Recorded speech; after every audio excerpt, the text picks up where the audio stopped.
Spy Family is an anime under the tag of comedy.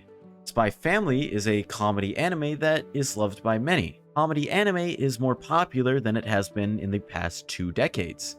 You're allowed to laugh and enjoy anime with many others when 10 or more years ago you would be outcasted for laughing at some foreign media. In the modern age, anime is accepted, unlike in the 2000s where if someone saw you watching anime, they'd say something like, "Watching anime is for nerds, pussy. You should be ashamed of yourself. Like, how can you find 2 buff sweaty men fighting each other funny?" And look at the face, that is a death sentence. He launches himself, cake first on top of JR. Oh my goodness, he's dead. Spy Family is my favorite comedy anime, and is the best comedy anime to ever exist, at least in my eyes. I just recently found this opinion after finishing the 2nd season. There are many comedy anime out there, and anime that have sections of comedy in them, but that's not really their main focus. To me, Spy Family is funny, but to others it might be annoying or unwatchable. After having this thought, I started thinking, what makes an anime of all things funny? After diligent research, which is just watching anime for hours upon end, I have determined that there are 3 ways an anime can be funny. Now, before I tell you what factors make an anime funny, I'd like to ask you to please subscribe if you enjoyed this video or my content. It's free to do, and you can always unsubscribe later. Thank you for your time. Now back to the video. とにかくやるっきゃない。よっしゃ。単純なバカでありたい。Nichijou is an anime that tries to make you laugh through its art and animation. Throughout its 26-episode runtime, there is minimal dialogue that makes you laugh, with it only really being there to explain parts of the anime to the audience and to amplify an already funny scene. Of course, the dialogue doesn't really add much to the comedy since the animation is too captivating for you to give any attention to it. An anime can be funny through nothing but animation. This concept is very interesting since what you're watching is just a cat touching a piece of gum, but for some reason, it's funny now. Nichijou is a prime example of this concept since its entire anime is based upon it. I mean, look at this. The principal is suplexing a deer in the middle of the schoolyard.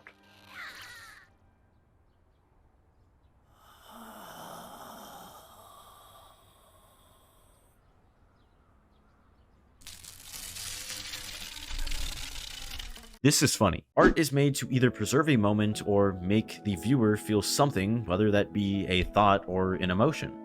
So anime being multiple pieces of art strung together should be able to make you feel happy or make you want to laugh. Art is subjective, so if you find a scene funny while others don't, that's just fine since the artist made it for both of you. In all media, the interpretation is left up to the reader. Oh my god, is that a Macho Man elbow? No way! Amelia the hero? Yes! Now open this door immediately! Accept your punishment with a little dignity! It's the hero, sire! The hero's here and she hath found us! Yeah, I kinda know already. The Devil is a Part-Timer is an isekai comedy anime about the devil working at McDonald's. Now, outside of the show's concept already being funny, what really carries this anime as a comedy and what makes it funny is its dialogue. Sure, there might be a scene here or there that gives you a smile, but the funniest moments are nothing but dialogue. The main character Sato is staring at a deep fryer for a whole minute, with the only thing you're able to hear are his thoughts.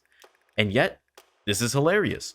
For some reason, I laughed while reading text with no visual cues. Konosuba is an anime that has a good combination of funny animation and well-written jokes in the dialogue. Visually, Darkness getting dragged behind a cart and being thrown is hilarious, while Kazuma saying he believes in true gender equality after drop-kicking a woman is comical. Animes like Konosuba that combine both visual and textual comedy are very funny, but there is one form of comedy that is not usually seen as a form of comedy, yet we still like to laugh at it. Yeah, I'm making shit like that up. Jesus, what's going on? I can never understand what's... High School of the Dead is a horror, zombie, gore anime without the tag of comedy. And yet myself and many others end up laughing at it. The third way an anime can be funny or make you laugh is through being extremely absurd. Absurdity is not really a form of comedy people think about in anime, but we always laugh at it. For example, Takashi and his friends are cornered and need to kill these zombies to escape. Everyone is in a panic, but Takashi is focused. He grabs the gun Rei has and, oh no, the strap is stuck. But he has to shoot the gun. So...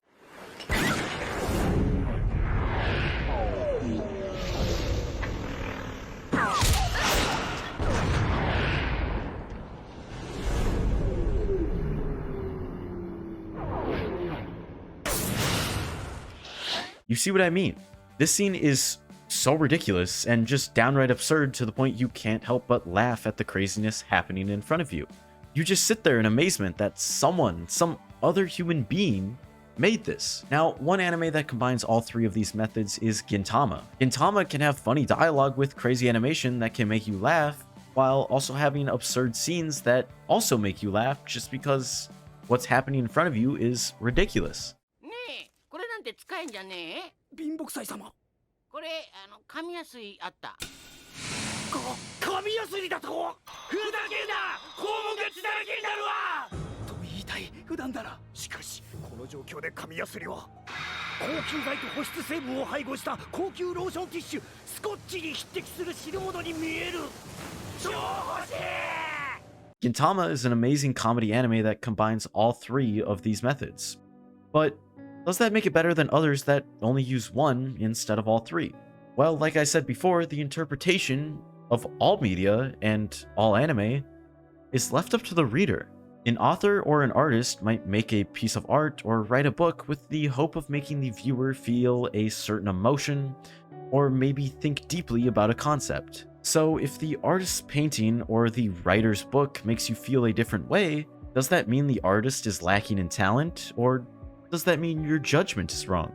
In all honesty, it's both, and neither at the same time. I say all media is left up to the reader's interpretation, and that's because the creator made it for you. A story is made for the sole purpose of being told. So after it's made and told, the artist can't control anything. They can hope all they want that they maybe portray a thought to you in their work, but what the listener sees or interprets is up to them, since we are all different people with different ways of comprehending different beliefs.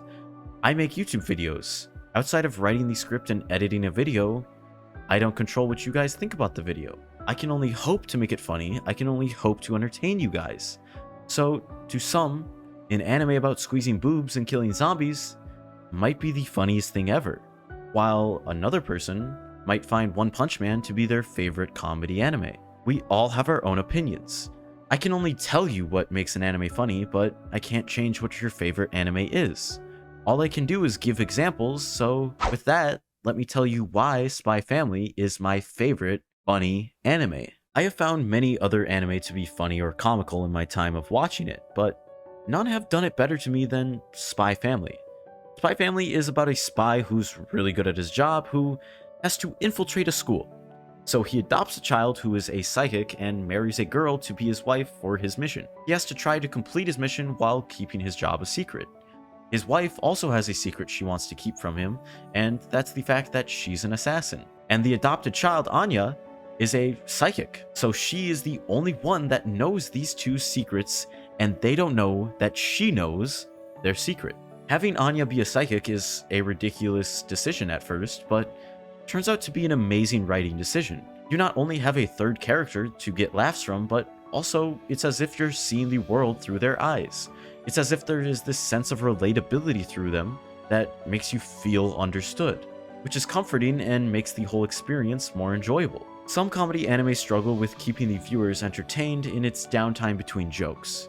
A way to solve this is what SpyXFamily does with cool fight scenes and having a genuinely good story that makes you more invested with every episode. The stakes get higher. Lloyd isn't supposed to get attached to his fake family, but now he cares deeply about them. Yor grows to be a better mother after first using this family as a way to keep her life of being an assassin up. Anya, the daughter, even puts in work to keep the family from falling apart. Even though this family is not like the other families in their society, this family is the most caring and loving one. Now, outside of the plot being insanely good with a higher budget, meaning better fight scenes, Spy Family is much like Gintama. It uses all three forms of comedy in anime. The inner dialogues of Lloyd and Yor being heard by Anya, since she is a psychic, makes the dialogue funny. Anya's face as she tries to smile like her mom said, only to make a ridiculous grin, makes the animation funny. The main plot of the show makes no sense, meaning when the characters make an action that is ridiculous, it's even more so making it absurdly funny. Spy Family is a well-written anime with an amazing story that does its comedy right within all three of the categories, and is an anime that made me laugh more than any other, making it my favorite comedy anime. So at the end of the day, the original reason I made this video was to tell you guys to go watch Spy Family and why it's the best comedy anime. Instead, I made it about why anime is funny. I could have gotten heated and tried convincing you, but I can only give you examples. I can only hope that you understand the point I'm making.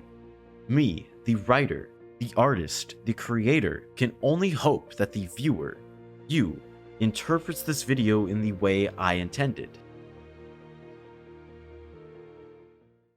So with that, thank you for watching. Subscribe if you want to see more of this content. Like the video if you enjoyed it, and most importantly, well, I guess I can only really hope. Have a good rest of your day. This is Spruce, signing off.